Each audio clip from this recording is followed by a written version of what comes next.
महाराष्ट्र साहित्य परिषद अर्थात मसापचं इलेक्शनचं सध्या सगळीकडे प्रचार मला वाटतं बऱ्यापैकी त्यांचा संपला कारण मतपत्रिका जे त्या घरी पोच पाठवलेल्या आहेत त्या मतदारांना. पण या मतदार यादीमध्ये बरेचसे घोळ असल्याचं समोर आले. स्वतः उमेदवार आहेत गझलकार प्रदीप निफाडकर सर हे कार्याध्यक्षपदासाठी उभे आहेत. यांचं पॅनल आहे साहित्य संवर्धन आणि आत्ता जे सत्ताधारी तिथे पदाधिकारी आहेत मिलिंद जोशी यांचं पॅनल त्यांचं परिवर्तन आघाडी असं त्यांच्या पॅनलचं नाव आहे. आणि त्यांच्या विरोधात योगेश सुमनांनी पॅनल दिले त्यातले कार्याध्यक्षपदाचे उमेदवार आहेत. पण यांचे काही आक्षेप आहेत निवडणुकीवर काय आक्षेप आहेत म्हणजे आम्ही आमच्या मतदार यादीमध्ये आपल्या नेहमीच्या इलेक्शनच्या मतदार यादीमध्ये म्हणजे झेडपी पंचायत लोकसभा विधानसभा दुबार नावं मयताची नावं बघतो पण तुमच्या यादीत पण दिसतात काय भानगड काय नाही. खूप अशी गंमत आहे असं म्हणजे आता 16,000 मतदार सांगितले जातात पण दुबार आणि मयत असे जर बघितलं तर माझा अंदाज आहे की 4,000 तरी नावं कमी होतील यातली 12,000च नावं दिसतील तिथं. यांनी काय केले की आम्ही शाखा खूप वाढवल्या असं सांगून वेगवेगळ्या शाखा केल्या पण पत्ते त्याच शहराचे दिले. उदाहरणार्थ नाशिकचं हे बघा नाशिकमध्ये ज्यांचे पत्ते ते सगळे जलालपूरचे पत्ते हो हे जलालपूर आणि नाशिक असं दोन्ही तेच पत्ते इथे लिहिलेलं आहे जलालपूर आणि जलालपूर कुठं आलं नाशिकच्या जवळ आहे त्याची वेगळी गेली आणि नाशिक शहर आहे. पण या जलालपूरमध्ये जे पत्ते आहेत तुम्ही आणखी क्लोजमध्ये दाखवू शकाल. हे बघा हे अंधारे शिल्पा विनय आणि अंधारे विनय शरद हे दोन्ही 120 नंबर आणि याला 97 नंबर नाशिक शहराच्या यादीत पण 30 नाव आहे. काय दुबार नावं ज्याला आपण म्हणतो ती प्रॉपर आहे दुबार नावं भरपूर याच्यासाठी दुरुस्ती केली नाही का त्यांनी जबाबदारी कोणाची ही जबाबदारी विद्यमान कार्यकारिणीची आहे आणि विद्यमान कार्यकारिणीने 10 वर्षात काहीच कामं केली नाही. त्यांच्या केबिन बदलण्याशिवाय काहीच केलेलं नाही. आम्ही ऑनलाईन दिलं होतं लोकांनीच केलं नाही मतदारांना. अगदी बरोबर आहे. हा पण आक्षेप बरोबर आहे. लोकांनी दिलं नाही म्हणजे त्यांनी काय केलंय शाखांच्या प्रमुखांना त्यांनी दोषी ठरवलंय. तर हरकत नाही शाखांचे प्रमुख दोषी असतील त्यांनाच परत तुम्ही निवडून कसे दिले. मग एखादा मनुष्य काम करत नाही चांगला तर त्याला आपण काढून टाकतो कामावरनं.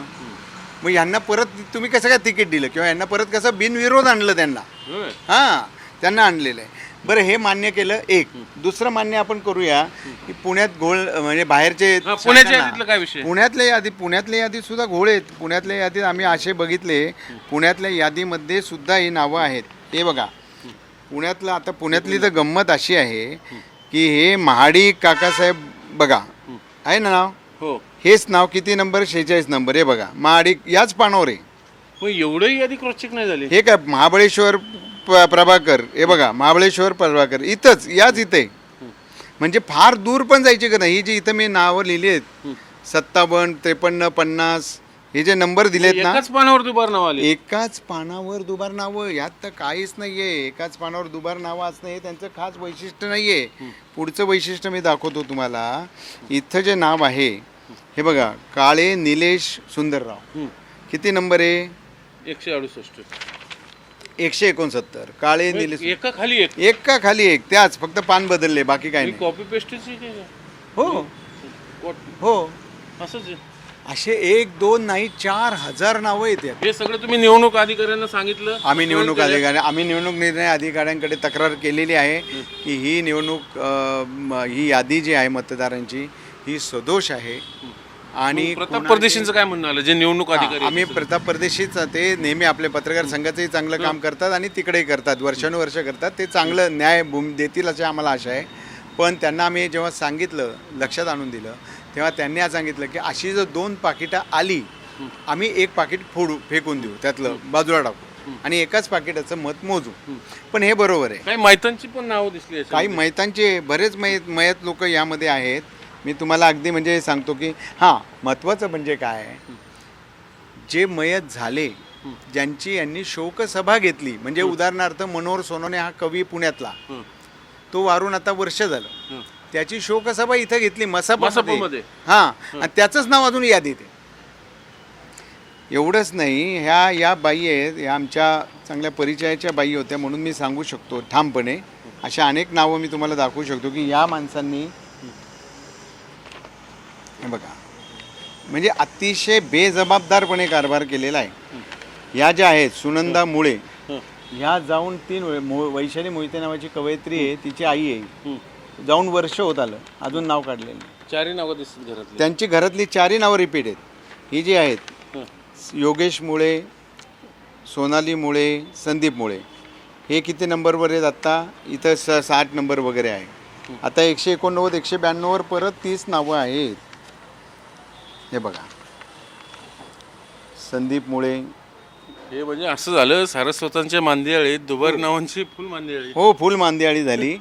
आणि यांनी काय केलं, यांनी 10 वर्ष जर होते यांच्याकडे, निदान 10 वर्ष. हे बघा, कोणती इलेक्शन आल्यानंतर मतदार यादी बनवपर्यंत एखादा मयत होऊ शकतो, असं काही नाही आहे. ते आपण राहू शकतो, एखादा राहू शकतो. तुम्ही इथं जवळजवळ आम्ही तर काढलेली नावं 500च्या वर आहेत मयत.